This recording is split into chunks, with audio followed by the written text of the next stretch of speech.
कार्तिक मास महात्म्य अध्याय 11। लिखता हूँ माँ पुराण की सीधी सच्ची बात।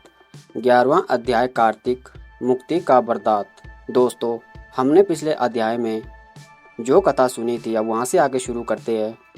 अब रौद्र रूप महाप्रभु शंकर नंदी पर चढ़कर युद्ध भूमि में आए।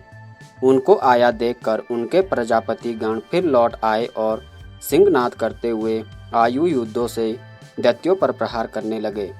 भीषण रूपधारी रुद्र को देख दैत्य भागने लगे। तब जलंधर हजारों बाण छोड़ता हुआ शंकर की ओर दौड़ा। उसके शंभ निशुंभ आदि वीर भी शंकर जी की ओर दौड़े।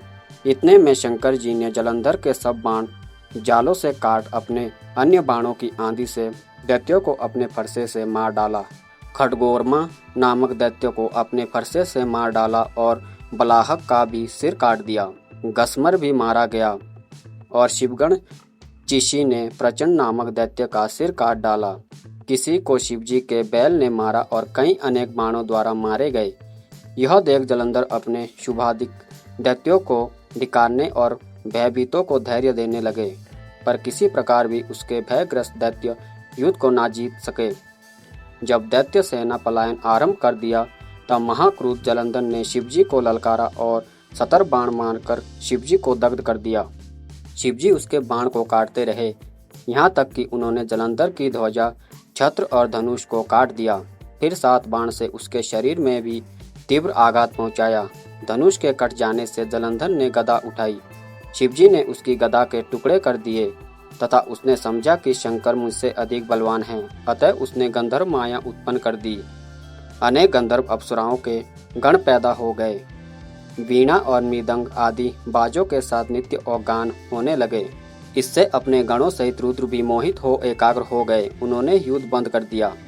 फिर तो काम मोहित जलंधर बड़ी शीघ्रता से शंकर का रूप धारण कर वृषभ पर बैठकर पार्वती के पास पहुंचा।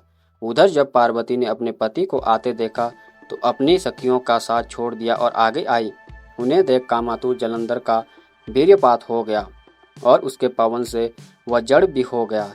गौरी ने उसे दानव समझा और अंतर्ध्यान हो उत्तर की मानस पर चल गई। तब पार्वती ने विष्णु जी को बुलाकर दैत्य धन का वह कृत्य कहा और यह प्रश्न किया कि आप इससे अवगत है।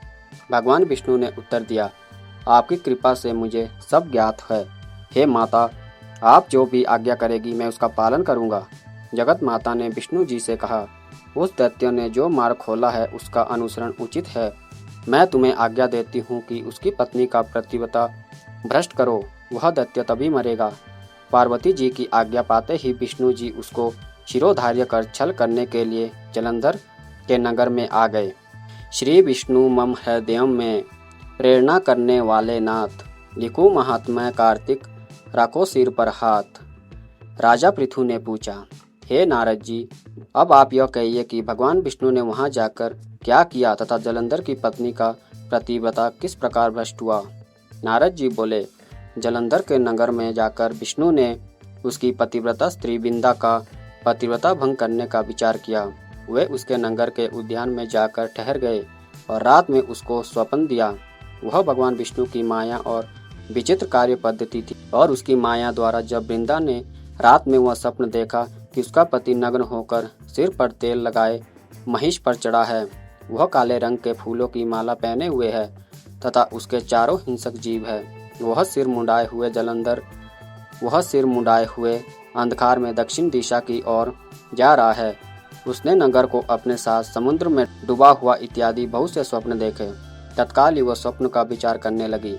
इतने में उसने सूर्यदेव को उदय होते हुए देखा तो सूर्य में उसे एक छिद्र दिखाई दिया तथा वह कांतिहीन था। इसे उसने अनिष्ट जाना और वह भयभीत हो रोती हुई छज्जे, अटारी तथा भूमि कहीं भी शांति को प्राप्त न हुई। फिर अपनी 2 सखियों के साथ उपवन में गई, वहां भी उसे शांति नहीं मिली। फिर वह जंगल में निकल गई। वहां उसने सिंह के समान 2 भयंकर राक्षसों को देखा, जिससे वह भयभीत हो भागने लगी। उसी क्षण उसके समक्ष अपने शिष्यों सहित शांत मौनी तपस्वी वहां आ गई। भयभीत वृंदा उसके गले में अपना हाथ डालकर उससे रक्षा की याचना करने लगी। मुनि ने अपने ही हुंकार से उन राक्षसों को भगा दिया। वृंदा को आश्चर्य हुआ तथा वह भय से मुक्त हो मुनिनाथ को हाथ जोड़ प्रणाम करने लगी। फिर उसने मुनि से अपने पति के संबंध में उसकी कुशल क्षेम का प्रश्न किया। उसी समय 2 वानर मुनि के समक्ष आकर हाथ जोड़ खड़े हो गए और ज्यों ही मुनि ने भ्रिकुटी संकेत किया त्यों ही वे उड़कर आकाश मार्ग से चले गए। फिर जलंधर का सिर और धड़ लिए मुनि के आगे आ गए। तब अपने पति का मृत हुआ जान वृंदा मूर्छित हो पृथ्वी पर गिर पड़ी और अनेक प्रकार से दारुण विलाप करने लगी। पश्चात उस मुनि से कहा, हे कृपानिधे, आप मेरे इस पति को जीवित कर दीजिए। पतिव्रता दैत्य पत्नी ऐसा कहकर दुखी श्वासों को छोड़कर मुनीश्वर के चरणों में गिर पड़ी। तब मुनीश्वर ने कहा, यह शिवजी द्वारा युद्ध में मारा गया है, जीवित नहीं हो सकता, क्योंकि जिसे भगवान शिव मार देते हैं वह कभी जीवित नहीं हो सकता, परंतु शरणागत की रक्षा करना सनातन धर्म है। इसी कारण कृपा कर मैं इसे जिला देता हूँ। नारद जी ने आगे कहा, वह मुनि साक्षात विष्णु ही थे जिन्होंने यह सब माया फैला रखी थी। वह वृंदा के पति जो जीवित करके अंतर्ध्यान हो गए। जलंधर ने उठकर वृंदा को आलिंगन किया और मुख चूमा। वृंदा की पति को जीवित हुआ देख अत्यंत हर्षित हुई और अब तक हुई बातों को स्वप्न समझा। तत्पश्चात वृंदा सकाम हो बहुत दिनों तक अपने पति के साथ विहार करती रही। एक बार सूरत एवं संभोग काल के अंत में उन्हें विष्णु को देखकर उन्हें ताड़ित करती हुई बोली, हे पराई स्त्री से गमन करने वाली विष्णु, तुम्हारे शील को धिक्कार है। मैंने जान लिया है कि मायावी तपस्वी तुम ही थे। इस प्रकार कहकर कुपित पतिव्रता वृंदा ने अपने तेज को प्रकट करते हुए भगवान विष्णु को शाप दिया, तुमने माया से 2 राक्षस मुझे दिखाए थे, वही दोनों राक्षस किसी समय तुम्हारी स्त्री को हरण करेंगे। सर्पस्वर जो तुम्हारा शिष्य बना है यह भी तुम्हारा साथी रहेगा। जब तुम अपनी स्त्री के विरह में दुखी होकर विचरोगे उस समय वानर ही तुम्हारी सहायता करेंगे। ऐसा कहती हुई पतिव्रता वृंदा अग्नि में प्रवेश कर गई। ब्रह्मा आदि देवता आकाश में उसका प्रवेश देखते रहे। वृंदा के शरीर का तेज पार्वती जी के शरीर में चला गया। पतिव्रता के प्रभाव से वृंदा ने मुक्ति प्राप्त की। अब राजा पृथु ने पूछा, हे देवर्षि नारद, इसके बाद युद्ध में क्या हुआ तथा वह दैत्य जलंधर किस प्रकार मारा गया? कृपया मुझे वह कथा सुनाइए।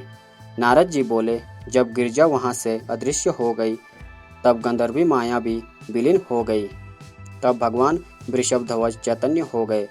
उन्होंने लौकिकता व्यक्त करते हुए बड़ा क्रोध किया और विस्मयता जलंधर से युद्ध करने लगे। जलंधर शंकर के बाणों को काटने लगा, परंतु जब काट न सका तो उसने उन्हें मोहित करने के लिए माया की पार्वती का निर्माण कर अपने रथ पर बांध लिया।